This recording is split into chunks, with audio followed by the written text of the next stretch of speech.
Pour mon projet, j'ai travaillé sur l'élaboration d'une stratégie SEO pour Ostelia. Ostelia, comme vous le savez probablement, c'est l'école qui nous héberge aujourd'hui et c'est une école spécialisée en management touristique appartenant à un groupe espagnol Planeta qui vient récemment d'ouvrir ses portes à Rabat. Et en fait, Ostelia commercialise 3 types de produits qui sont des licences, des masters et des masters exécutifs. Et je vais vous présenter la stratégie SEO avec laquelle je suis ressortie. Commençons d'abord par un audit de l'existant. Tout d'abord, le site web de Ostelia est adaptatif et bien structuré du côté des renvois hypertextes, mais il manque de présence au niveau du SEO on-page et de la vitesse de chargement qui est aussi un critère de référencement important. Le site détient un nombre considérable de mots-clés organiques et un trafic mensuel assez satisfaisant, mais il se positionne sur des mots-clés à volume assez faible et n'apparaît que rarement sur la première page d'une recherche pour les mots-clés à fort volume sur lesquels il est positionné. J'ai ensuite identifié quelques axes d'amélioration.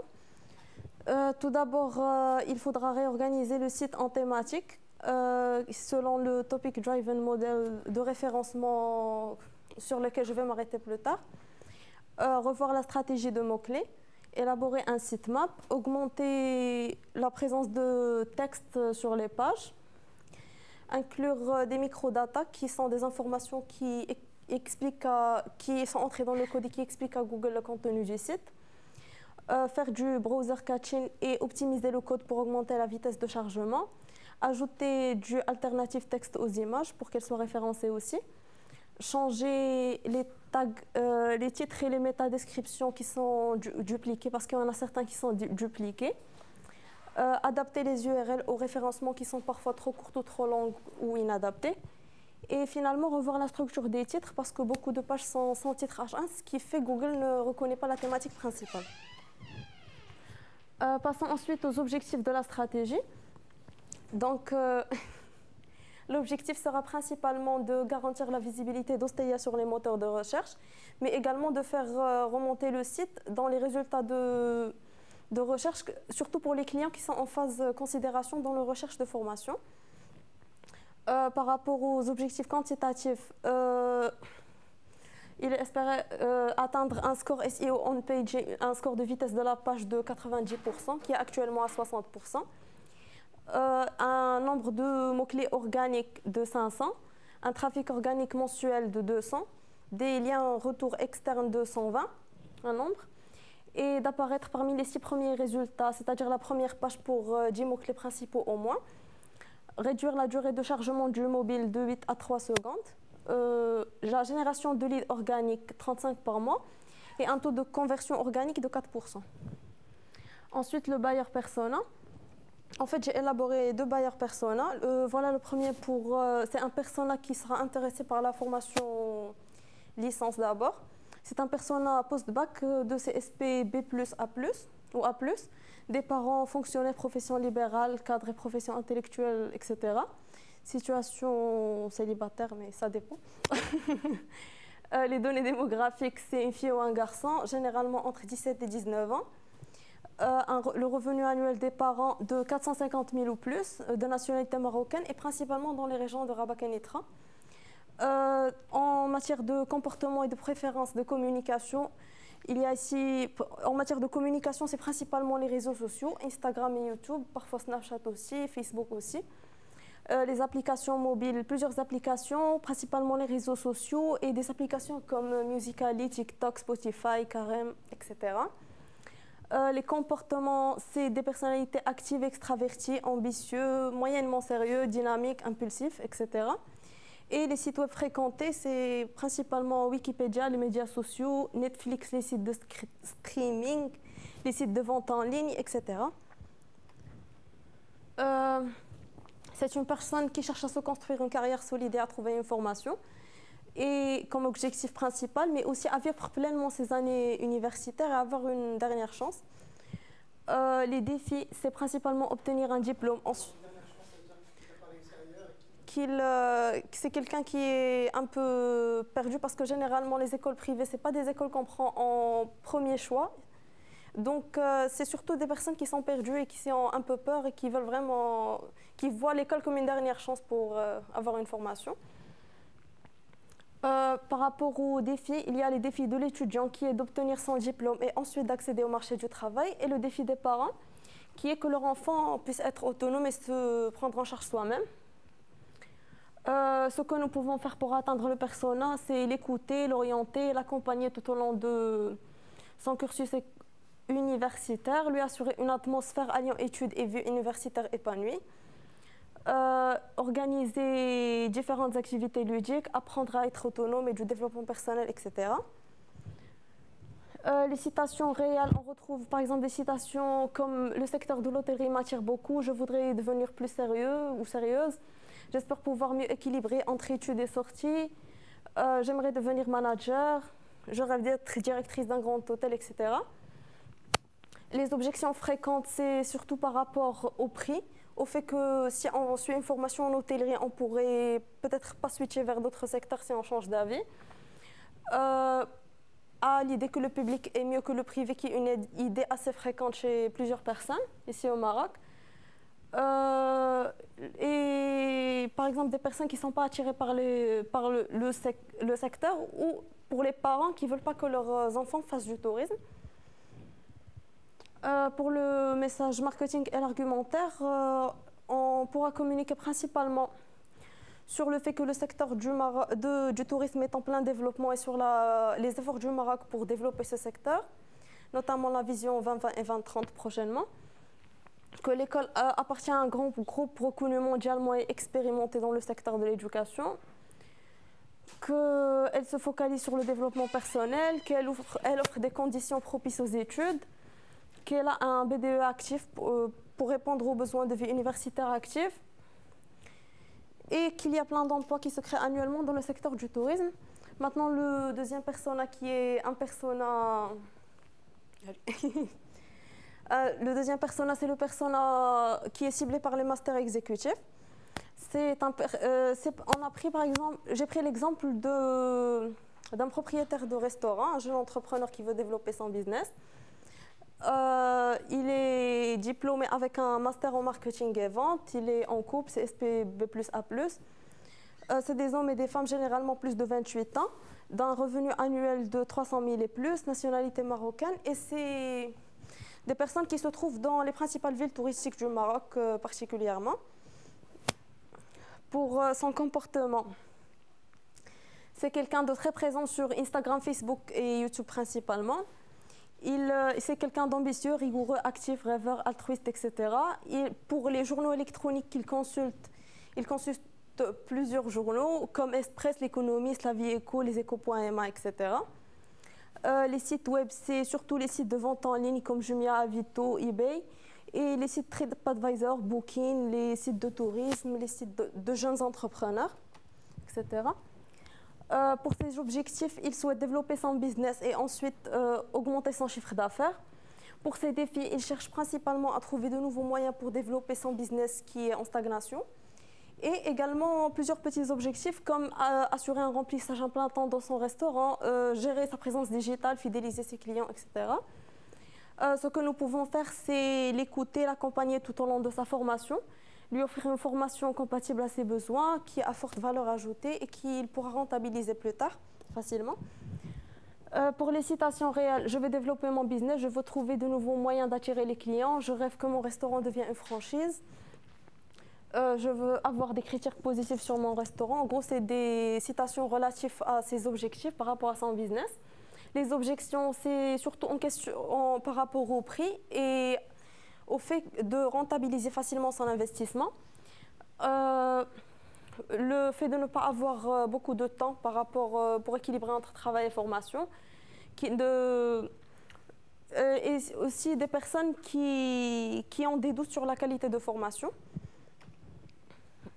Par rapport au message marketing et l'argumentaire de vente, on va principalement communiquer que l'école est reconnue mondialement, qu'elle appartient à un grand groupe, qu'elle est expérimentée, que la formation permettra de réaliser une présence digitale forte, qu'elle donnera des compétences pratiques que la personne pourra directement appliquer à son business et que cette formation lui permettra aussi de développer son réseau, qui lui sera très utile plus tard dans le monde professionnel.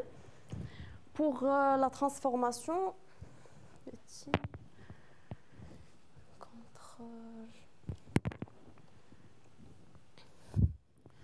pour le premier persona qui est un étudiant post-bac, c'est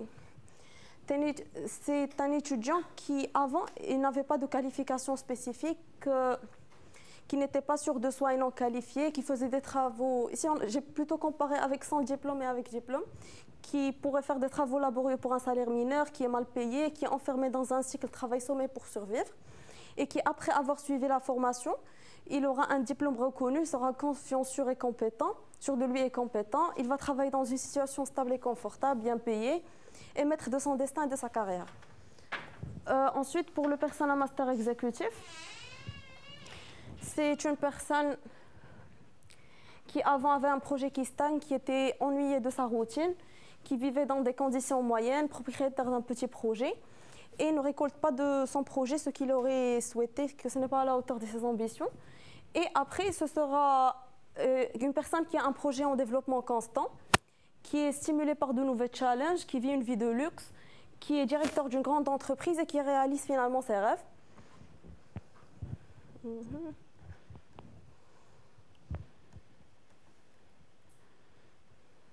Ensuite, le buyer journey.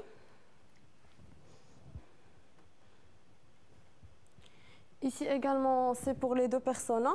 Pour le persona post-bac qui est de ce côté, on pourra, pour l'informer, travailler sur le référencement, d'où l'intérêt de cette stratégie, assurer une présence sur les forums ou sites d'orientation et promouvoir l'école de façon marketing push, c'est-à-dire les publications sponsorisées, etc.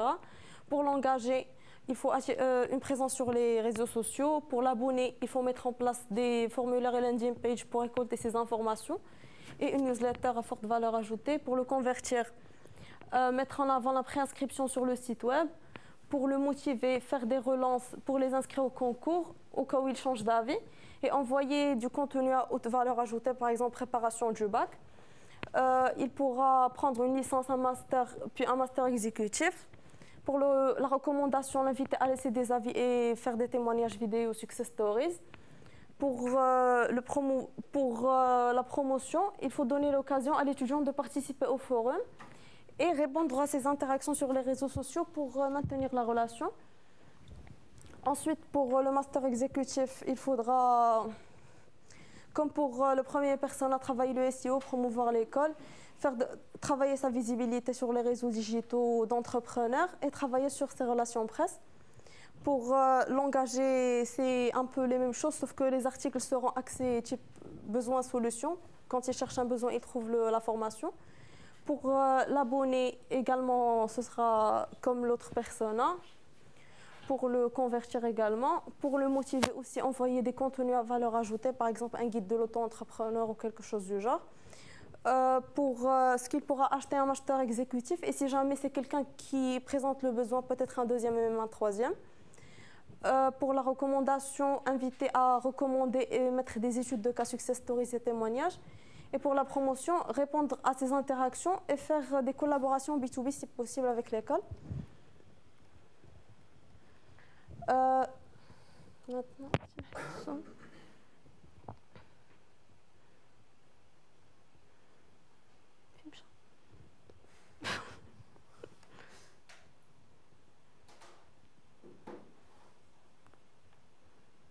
voilà. Maintenant, pour la réorganisation du blog, en fait, le référencement de nos jours ne s'appuie plus principalement sur les mots-clés comme avant, mais plutôt sur une organisation par thématique. Et j'ai donc essayé de faire une certaine organisation pour appliquer cette organisation pour le blog de Stelia.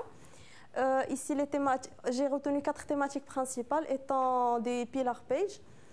Ici, actualité et tendance touristique, marketing et gestion touristique, études en tourisme et tourisme international.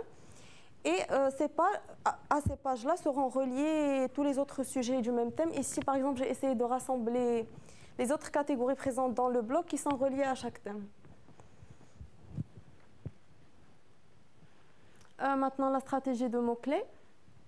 Je suis partie d'abord sur une logique où, pour chaque personnage, j'ai pris le le tunnel de conversion. Et j'ai essayé de ressortir les mots-clés les plus pertinents, comme ici pour le persona post-bac. Je n'ai pas forcément respecté la logique d'avoir des mots-clés courts dans awareness et les mots-clés les plus longs dans decision, parce que j'ai trouvé des mots-clés plus pertinents, même s'ils sont longs dans awareness, comme meilleure école supérieure privée au Maroc par exemple. Ici, c'est les mots-clés avec leur volume. Ensuite, j'ai effectué la même démarche pour le master exécutif. Et ici, c'est les mots-clés qui ont vraiment un volume très élevé.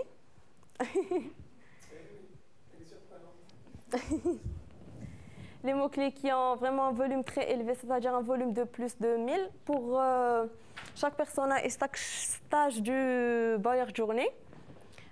Ici, on retrouve par... Et ici, la couleur rouge, ça veut dire que Ostelia n'est pas positionné sur le mot-clé, ni dans la première, ni dans la deuxième page. L'orange, c'est dans la deuxième page. Et le vert, c'est qu'Ostelia apparaît dans la première page. On remarque ici que Ostelia est bien positionnée dans la phase considération, mais au contraire, dans la phase awareness, elle n'est pas présente sur des mots-clés qui ont vraiment un grand potentiel. Par exemple, ici, test d'orientation qui présente un volume de 12 000, ou que faire après le bac, trouver une formation, etc. Ça s'adresse plus à des étudiants perdus. Et ça peut vraiment être une opportunité pour attirer ces étudiants et prendre conscience d'un besoin en formation en hôtellerie. Pour la campagne marketing...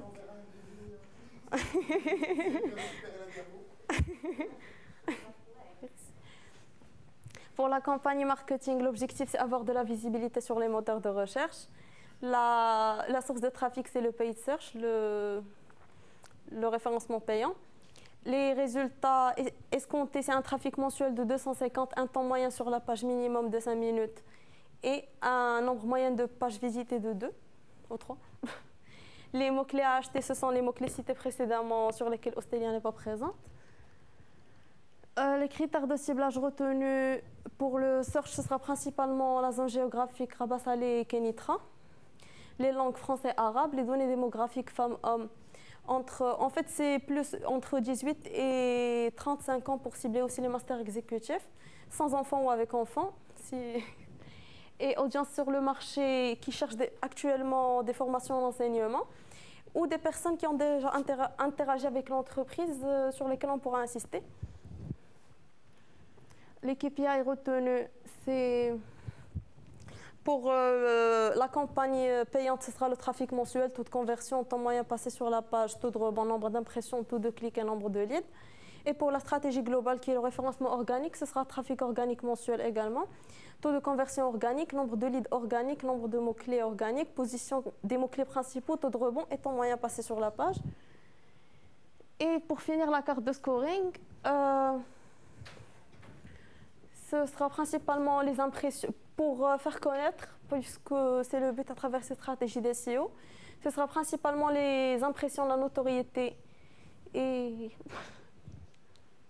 la répétition. Et c'est alloué un pourcentage de 75%.